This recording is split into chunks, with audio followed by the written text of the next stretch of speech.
I'm Richard Purnell and welcome to the Mortgage Home channel. We are your buy-to-let mortgage and insurance experts. And in this video, I want to talk about shareholder protection and why it may well be the most important piece of protection that you can have if you're a limited company owner. Now, just before I get into the detail and explain why that is, if you haven't done already, please, would you like and subscribe to this channel and this video, because it does give us a little bit of feedback that we're on the right track and giving you the sort of content that you are enjoying and getting some education out of. So please just tickle that subscribe button. That would be amazing. Thank you so much.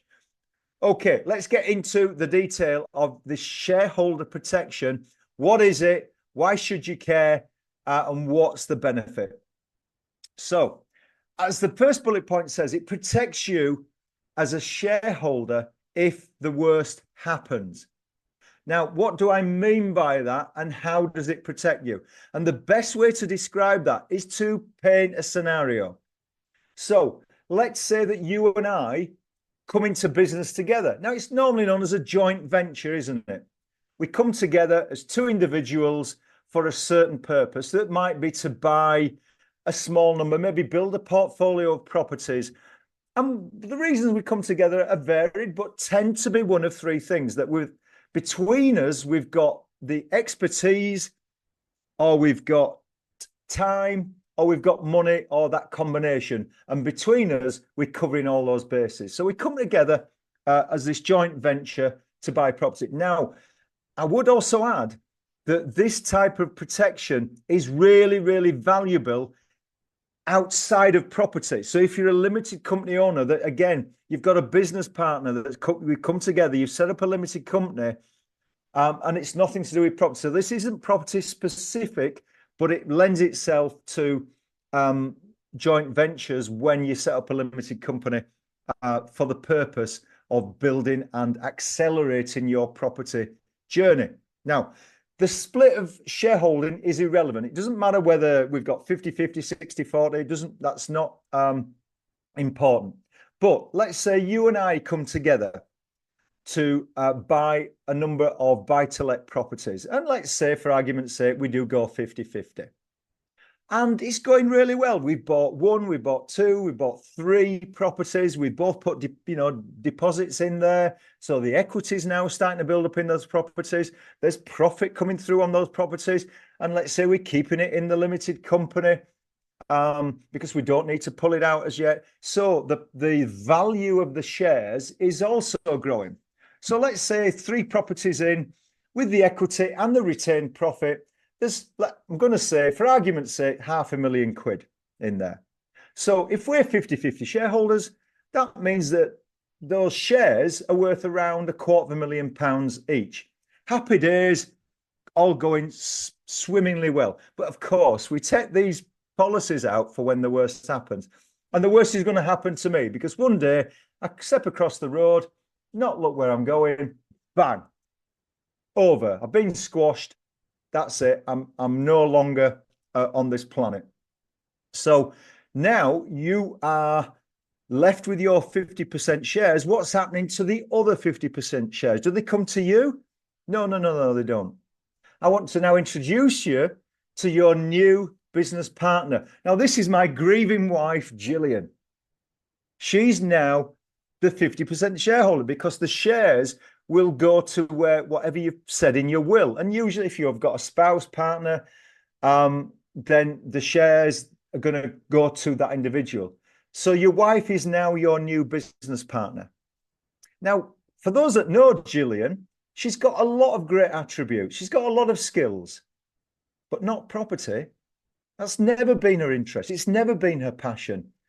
So now you've got this grieving widow who actually, the last thing she wants to do is be involved in property, but she is your joint venture business partner. What both of you want is, you want the other 50% of the shares. She wants the £250,000, because now she's not only she lost her husband, but it might be that she's lost income as well. So she needs that lump sum to be able to pay the bills, to manage the family circumstances, to put the kids through college, whatever it happens to be. She needs that money. So this is where shareholder protection actually then comes in and sorts everything out. Because essentially, in its simplest form, it's two pieces of bog standard life insurance. But the difference is that the life insurance that I take out will be on your life, and the life insurance you take out will be on my life. And because I'm the one that's been squashed under a bus, you claim on the life insurance and you get £250,000. Now, before you go off and spend it on a Ferrari, there's a very special piece of legal contract that we've all signed when we took this out. And that says that we must, if any one party, either Jill, my wife, or you, want to enact this, then you have to buy the shares off Jill if Jill's enacted it, or if you enact it, Jill has to sell the shares to you. So the contract will say how the value of the shares are written. So again, for simplistic terms, let's say it works out at £250,000.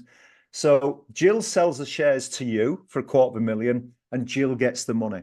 So we all get what we want. Now, as a byproduct of this for you, you're now actually accelerated. Yes, my demise, I'm sure, has made you sad. However, instead of being a 50% shareholder of 3 properties, you're 100% shareholder of 3 properties. So imagine not having that life insurance in place. How would that story have unfolded? You've still got my grieving widow there saying, come on, how am I going to get my £250,000 out?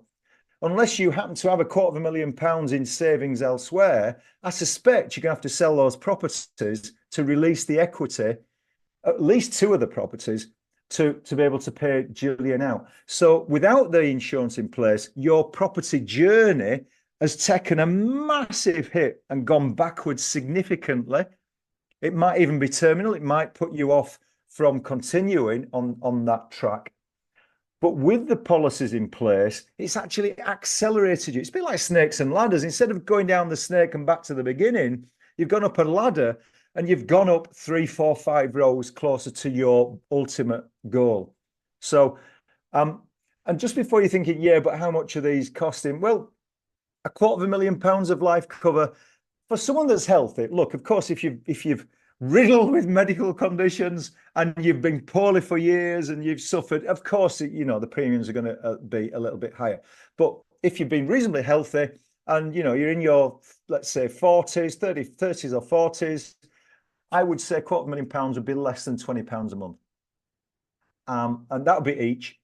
And that is also a business expense, so it's tax deductible. So I should caveat that you would need to speak to your accountant, I guess, but usually that would be tax deductible. So hopefully you can see what a massive benefit for when the worst happens, how it can kick in and help not only save the day, not only keep you on track, but actually accelerate your journey towards your property goal. It's the last thing you wanted to do, but it's an amazing policy, very cost-effective policy that you should put in place or be considering when you have a limited company with shareholders or any time where you're coming together as a joint venture. I hope you found that of use today. If so, leave us some comments underneath, or if you want to speak to the team about it in a little bit more detail, in the comment section will be a link to our diary. Book some time in, have a chat with Yvonne, who's our expert on such matters, and she'll give you more information and how might it work for you.